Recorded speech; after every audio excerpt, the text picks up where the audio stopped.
بسم اللہ الرحمن الرحیم، السلام علیکم۔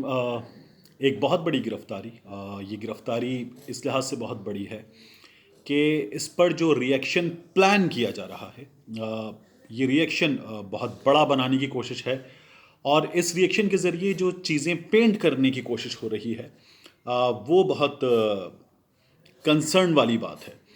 منظور پشتین کی گرفتاری ہوئی، اور منظور پشتین کو گرفتاری کے بعد پشاور، پھر ڈیرہ اسماعیل خان، جو کچھ اس گرفتاری کے پیچھے ہے، پہلے اگر اس کی بات کریں تو منظور پشتین نے جو 18 جنوری کو تقریر کی، اس تقریر میں منظور پشتین نے جو باتیں کی وہ باتیں گرفتاری کی وجہ بنی ہیں۔ اب اسے قومی اسمبلی میں موجود افراد نے، سوشل میڈیا پر موجود لوگوں نے، اور پھر ان کے رد عمل کے نتیجے میں دنیا بھر میں موجود لوگوں نے جس طرح سے پینٹ کیا ہے، وہ کیا بن کے سامنے آ رہا ہے، اسے دیکھنے کی ضرورت ہے۔ منظور پشتین نے جو تقریر کی 18 جنوری کو، اس میں منظور پشتین نے پاکستان کے اداروں کے خلاف بات کی۔ اس تقریر میں منظور پشتین نے ریاست پاکستان کے خلاف بات کی، پاکستان کے خلاف بات کی، پاکستان کی فوج کے خلاف بات کی، اور منظور پشتین نے یہ کہا کہ وہ 73 کے آئین کو نہیں مانتا۔ منظور پشتین نے یہ کہا کہ 73 کا آئین اس لیے بنایا گیا کہ جو پنجاب ہے وہ ہمیشہ اقتدار میں رہے، اور یہ باقی جو قومیتیں ہیں یہ انہیں دبا کر رکھنے کے لیے بنایا گیا ہے۔ جس طرح سے ریاست کے معاملات چلتے ہیں اس پر افراد کو، قومیتوں کو شکوہ ہو سکتا ہے، اعتراض ہو سکتا ہے، اور اس اعتراض کو اٹھانا، اس پر بات کرنا ان کا حق ہے، یہ ان کا بنیادی حق ہے۔ لیکن اعتراض کرنے میں، اس کو اٹھانے میں، اپنا احتجاج ریکارڈ کرانے میں، اور ریاست کے خلاف بات کرنے میں فرق ہے۔ میں ہمیشہ ایک بات کرتا ہوں کہ اینٹی اسٹیبلشمنٹ ہونے میں اور اینٹی پاکستان ہونے میں فرق ہے، اینٹی اسٹیبلشمنٹ ہونے میں اور اینٹی پاکستان آرمی ہونے میں فرق ہے۔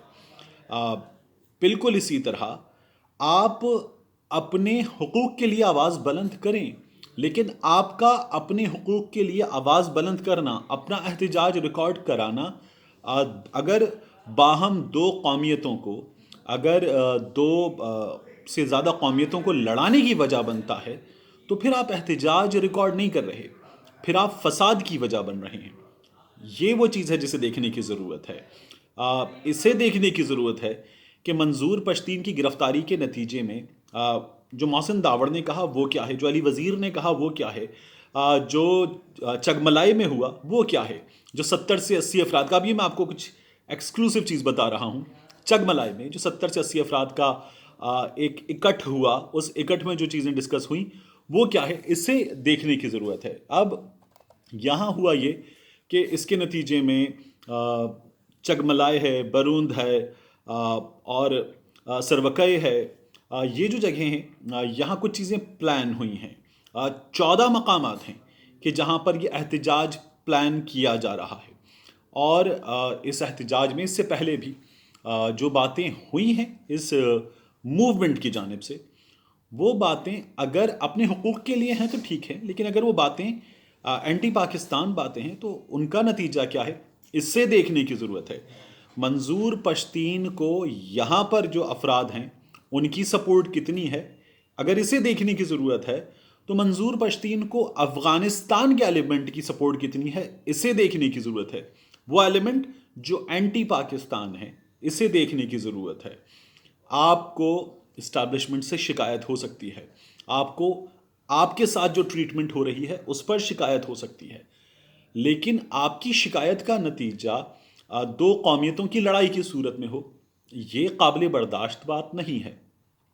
تو منظور پشتین نے جو تقریر کی، وہ تقریر جو ہے اسے اسی طرح سے بہت سارے لوگ جو اس زبان سے واقف ہیں جس میں یہ تقریر کی گئی، بہت سارے لوگ جو اس کے عینی شاہد ہیں، وہ یہ بتاتے ہیں، یہ جو اپلیکیشن اس کی جو ایف آئی آر ہوئی یہ بتاتی ہے کہ یہ تقریر اور وہ تقریر جو 18 اگست کو ہوئی تھی، یہ کم و بیش ایک جیسی تقاریر 22 اگست کو ہوئی تھی، معاف کیجیے گا 22 اگست کو، یہ کم و بیش ایک جیسی تقاریر تھی۔ وہ تقریر جو لندن سے کی گئی تھی، وہ تقریر جو 18 جنوری کو ہوئی، یہ کم و بیش ایک جیسی تقاریر ہیں۔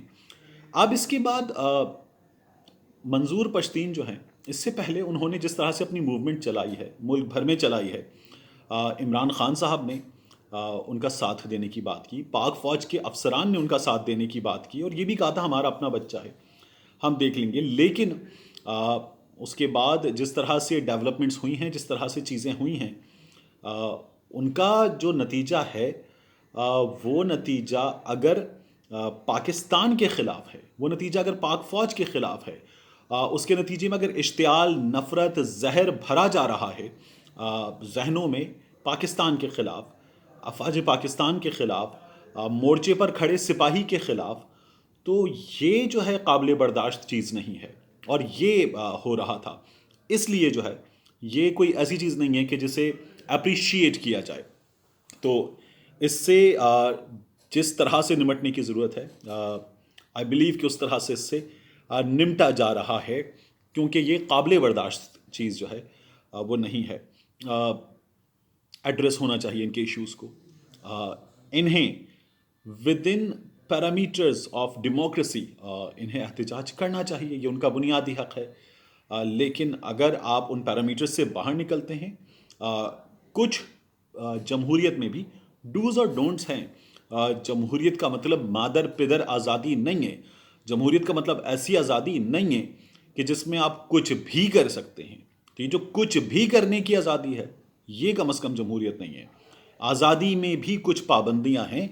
ان پابندیوں کا، ان حدود و قیود کا خیال رکھنا ضروری ہے. اگر یہ خیال نہیں رکھا جائے گا، میں یہ کہہ رہا ہوں کہ منظور پشتین کی بعض ڈیمانڈز بالکل درست ہو سکتی ہیں، لیکن اگر ان ڈیمانڈز کو اٹھانے کی آڑ میں آپ پاکستان کے خلاف بات کریں گے، ریاست پاکستان کے خلاف بات کریں گے، افواج پاکستان کے خلاف بات کریں گے، ایسی بات کریں گے کہ جس سے دو قومیتوں میں، ملک میں بسنے والی دو صوبوں میں، دو علاقوں میں لڑائی کا خطرہ ہو، نفرت پھیلے، تو یہ قابل برداشت بات نہیں ہے.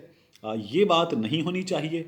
اس عمل پر اگر ثابت ہو جاتا ہے تو جو اس کا نتیجہ ہے وہ نکلنا چاہیے، اور the justice must prevail, the centi must prevail. یہ منظور پشتین صاحب کو بھی سوچنا چاہیے، اور اس کا جو نتیجہ ہے وہ چیزیں ثابت ہوں گی. علی وزیر صاحب گرفتار ہوئے تھے، محسن داوڑ صاحب گرفتار ہوئے تھے، جو چیزیں تھیں ضمانت ہو گئی ان کی، وہ واپس پارلیمان میں بھی آ گئے. تو ان چیزوں کو اسی طرح سے دیکھنے کی ضرورت ہے. جو سسٹم ہے، سسٹم کے خلاف لڑائی ود ان دا سسٹم لڑی جاتی ہے. سسٹم کے خلاف لڑائی سسٹم سے باہر نکل کر نہیں لڑی جاتی. آپ اپنا احتجاج کی طرح کرتے ہیں، آپ اپنی آواز بلند کرتے ہیں، لیکن آپ اگر پاکستان کے خلاف، سرزمین پاکستان کے خلاف بات کریں گے تو یہ قابل برداشت بات نہیں ہے. اس پر تو کوئی دو رائے نہیں ہو سکتی. پاکستان زندہ باد.